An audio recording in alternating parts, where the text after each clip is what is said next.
င်္ဂလာပါလေးဖိုင်မှာပြန်လဲကြိုဆိုလိုက်ပါတယ်ဒီကနေ့ကျွန်တော်မိတ်ဆက်ပေးမယ့်အိမ်လေးကတော့ကျွန်တော်အနောက်မှာရှိတဲ့သုံးထပ်အလုံးနဲ့ပြည့်အိမ်လေးဖြစ်ပါတယ်ကြည့်ပါဦးဘလောက်ဖြူဖြူတန်တန်လေးနဲ့မိုက်လိုက်လေဈေးနှုန်းက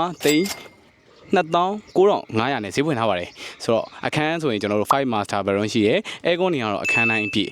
ဆိုတော့ရက်ကွက်ဆိုရင်ကျွန်တော်တို့41ရက်ကွက်ကိုမှဘုံမင်းအောင်လမ်းမကြီးဒဲစင်းလမ်းမတည်ရှိရဲဆိုတော့နေရာနေထားလေးကတော်တော်လေးမိုက်တယ်ဆိုတော့အထဲမှာတော့ဘယ်လိုတွေမိုက်အောင်လဲဆိုတော့ကျွန်တော်တို့အတူတူလိုက်ကြည့်ရအောင်ဗျ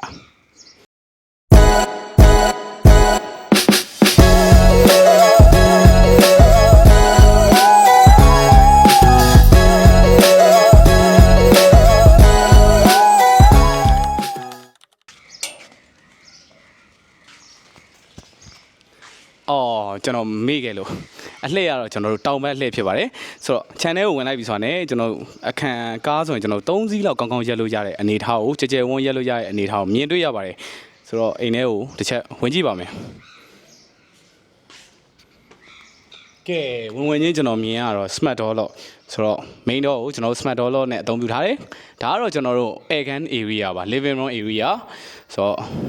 ဒီမှာဆိုကျွန်တော် TV console တွေရှိတယ်အပေါ်မှာဆိုရင် eco ကိုကျွန်တော် panel လေးနဲ့အသုံးပြုထားတယ်ပြီးတော့ထပ်ပြီးတော့ကျွန်တော်ဒီမှာဆိုရင်လည်းဒါဒီ eco ရှိပဲ wall ရှိပဲဆိုတော့ဒါကတော့ latest design လို့ပြောလို့ရတယ်ဗျဈေးကွက်ထဲဝင်တာသိမကြသေးဘူးဆိုတော့မိုက်တယ်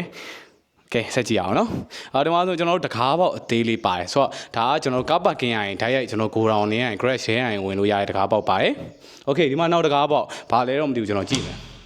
ဒါကတော့ကျွန်တော်လှေကခွင် area လေးမှာထားတဲ့ကျွန်တော် store gun area လေး store gun room လေးဖြစ်ပါတယ်ဆိုတော့အထဲမှာတော့ကျွန်တော် battery inverter တွေထားတယ်ဆိုတော့ battery inverter အပြင်မှာရှုပ်ပွားကြီးမဖြစ်တော့ဘူးဗျမိုက်တယ်ဆက်ကြည့်မယ်နော်โอเคရှောက်လန်းတိုင်းရှောက်သွားမယ်ဆိုရင်ကျွန်တော်တို့ညာဘက်ချမ်းမှာတော့ကျွန်တော် dining area လေးကိုမြင်တွေ့ရပါတယ်ဆိုတော့အပေါ်မှာလည်းမီးဆိုင်လေးတွေနဲ့ဆွဲထားတယ် evo panel လေးနဲ့အလှဆင်ထားပါတယ်ဆိုတော့ဒီမှာဆိုရင်လည်းကျွန်တော်တို့ skirting John skirting တွေကကျွန်တော်တို့ကားတစ်ဝက်လောက်ထိကိုထားပါတယ်ဘောပန်နဲ့ eco ရှိတွေလည်းအသုံးပြုထားပါတယ်ဆိုတော့ဒီမှာအခန်းတစ်ခန်းရှိတယ် master bedroom တစ်ခန်းမှာဒီမှာဆိုကျွန်တော်အခန်းတိုင်းကို smart door လို့အသုံးပြုထားမြင်လို့ရပါတယ်မိုက်တယ်ဗျโอเคဒီအကျယ်ဝန်းကဆိုကျွန်တော်တို့12ပေ14ပေဝန်းကျင်ရှိပါမယ်ဆိုတော့အဲကုန်းကတော့ကျွန်တော်အစင်သင့်ပဲအခန်းလေးကငငယ်လေးဗျမီးခိုးရောင်လေးသွားတယ်အလူမီနီယမ်စတိုက်တော့နဲ့ကျွန်တော်တို့ bed and WC ကိုမြင်ရပါပြီโอเคအကျယ်ဝန်းအဖြစ်ကျွန်တော်တို့6ပေပတ်လည်ဝန်းကျင်လောက်ရှိပါမယ်ဒီမှာဆိုကျွန်တော်တို့ဒါကောင်တာဘေးစင်တွေရှိမယ်ဒါတွေကတော့ထုံးစံတိုင်းပြောကြမလို့ပါဘူးစင်သင့်ပဲ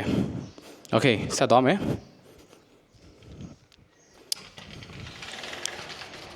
ကဲ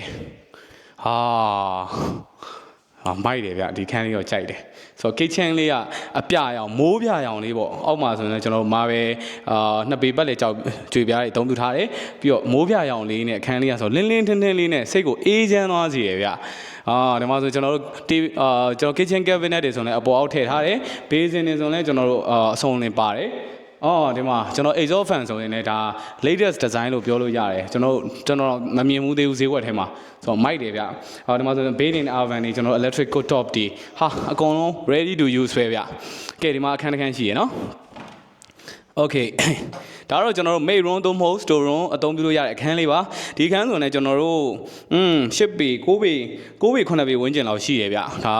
ဒီ main room အနေနဲ့တော်တော်ကြဲကြဲ room လေးကိုမြင်တွေ့ရပါတယ်ဆိုတော့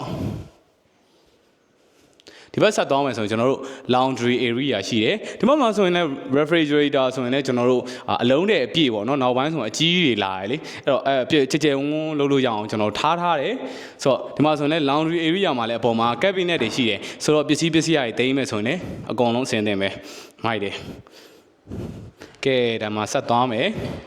ဒါတော့ကျွန်တော်တို့ common bed and WC ပါအကျယ်ဝန်းအဖြစ်ကျွန်တော်တို့6ပေ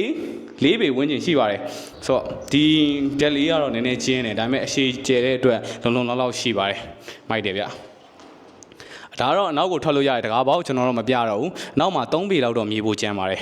ဆက်ကြည့်အောင်နော်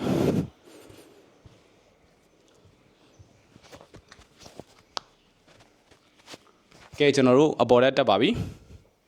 ကဲကျွန်တော်တို့ပထမတန်းရောက်ပြီဒီလေကခွင် area မှာကျွန်တော်မြင်တွေ့ရပြောရမယ်ဆိုရင်ကျွန်တော်တို့အောက်မှာကျွန်တော် stair light လေးထည့်ထားတယ်အပေါ်မှာဆိုရင်လည်း LED profile ကြောင်းလေးနဲ့ပြေးထားတယ်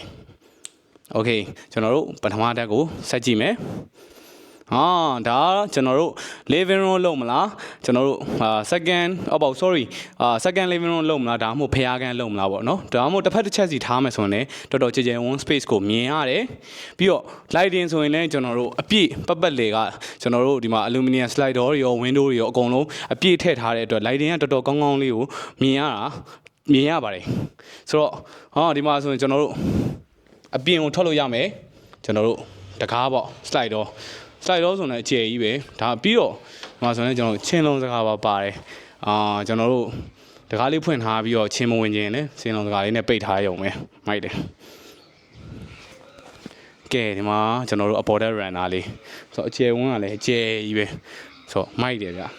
နေ့လေနေခင်းတောင်မှဒီမှာအရေးရနေဆိုတော့အေးစစ်စစ်အပြင်ထွက်အနားယူလဲအဆင်ပြေတယ်ဒီနေရာမှာ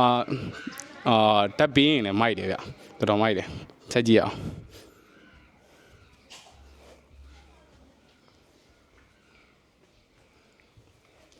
ကဲကျွန်တော်တို့ walkway တိုင်းလျှောက်သွားမယ်ဆိုရင်တစ်ဖက်တစ်ချက်စီမှာ master 2ခန်းရှိပါတယ်ဆိုတော့ဒီဘက်ခန်းကိုရင်ကြည့်ပါမယ်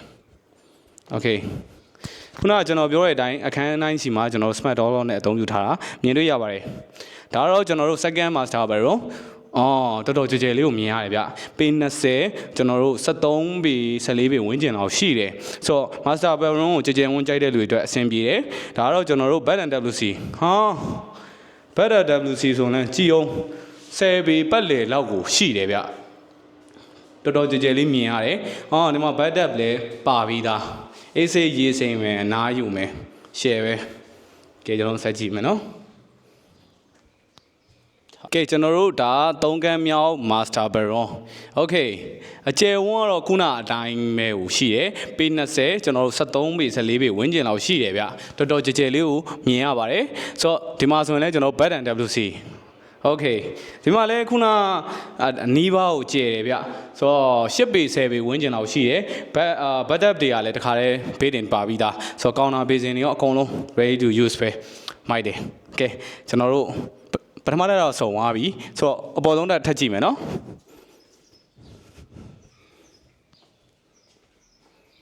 ကဲကျွန်တော်တို့3တက်မြောက်ရောက်ပြီဆိုတော့အလှေကကွင် area လည်း lighting ကောင်းကောင်းရတာကိုမြင်တွေ့ရပါတယ်ဆိုတော့ဆက်ကြည့်ပါမယ်ကျွန်တော်တို့အပေါ်အောက်ထက်ကအတိုင်းပဲ၄ယောက်အတိုင်းပဲတစ်ဖက်တစ်ချက်စီမှာကျွန်တော်တို့ hall room လေးရှိပါတယ်ဆိုတော့မိမိစိတ်ကြိုက်နှစ်သက်ရအသုံးပြုလို့ရပါတယ်ကဲဒီမှာဆက်သွားမယ်ဆိုရင်ကျွန်တော်တို့ runner ရှိပါတယ်ဆိုတော့အောက်ထက်ကအတိုင်းပဲဒါပေမဲ့အောက်ထက်ကထပ်တော့နည်းနည်းလေးကျင်းတယ်ဆိုတော့မိုက်ပါတယ်ကဲကျွန်တော်တို့ဆက်သွားပါမယ်နော်ကျွန်တော် walkway တိုင်းလျှောက်သွားမယ်ဆိုတော့အနောက်မှာလည်းရှိသေးတယ်ဗျဒီမှာကြည့်အောင် okay အရှိရောနောက်ကောကျွန်တော်နှိကင်းဘက်တောင်မှအရေးကောင်းကောင်းရတာကိုမြင်တွေ့ရပါတယ်ဆိုတော့ဒီမှာဆိုရင်လည်းကျွန်တော်ခုံလေးချပြီးတော့ AC နားနေလို့ရတယ်အပေါ်မှာတော့ roof slash ရှိပါတယ်ဆိုတော့အပေါ်မှာတော့ရေတိုင်းကြီးပဲရှိတော့တယ်ကျွန်တော်မပြရတော့ okay ၄ခန်းမြောက် master bedroom ဆက်ကြည့်မယ် okay အကျယ်ဝန်းအဖြစ်ခုအောက်ဆုံးတက်ကအကျယ်ဝန်းတိုင်းဟိုကျွန်တော်မြင်တွေ့ရတယ်ဆိုတော့73ပေ12ပေ14ပေဝန်းကျင်လောက်ရှိပါတယ်ဆိုတော့ဒီမှာ banner WC ရှိပါတယ်okay အကျယ်ဝန်းအဖြစ်ကျွန်တော်တို့10ပေ6ပေကျယ်ဝန်းကိုမြင်တွေ့ရပါတယ်ဒီမှာတော့ budget တော့မပါတော့ဘူးဗျဆိုတော့မိုက်ပါတယ်ကဲဆက်ကြည့်အောင်နော်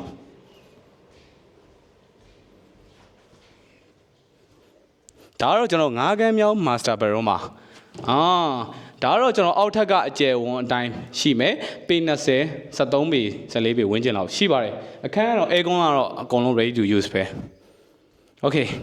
ဒီခန်းလေးကတော့ကျွန်တော်တို့လော့ကြတကားလော့ကြနေလို့ဖွင့်လို့မရဘူးမပြတော့ဘူး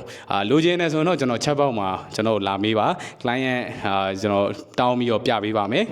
ဆိုတော့ကျွန်တော်တို့အိမ်လဲဆောင်းပြပြီးဆိုတော့ဒီအိမ်လေးကိုတစ်ဖန်ထပ်ပြောပြပါမယ်ဒီအိမ်လေးကတော့29,500နဲ့ဈေးဖွင့်ထားတဲ့အိမ်လေးဖြစ်ပါတယ်ပြီးတော့41ရက်ကွက်ကိုမှကျွန်တော်တို့လမ်းမကြီးဒေစင်လမ်းမှာတည်ရှိရဲနေရာနေထားလေးကလည်းကောင်းတယ်5 master bedroom ရှိပါတယ်စိတ်ဝင်စားရဆိုရင်ကျွန်တော်တို့ရဲ့ high property live 5မှာဆက်သွယ်ဆောင်ရွက်လို့ရပါတယ်အားလုံးကျေးဇူးတင်ပါတယ်နောက်ထပ်ဗီဒီယိုမှာပြန်လည်ဆုံတွေ့ပါအောင်မယ်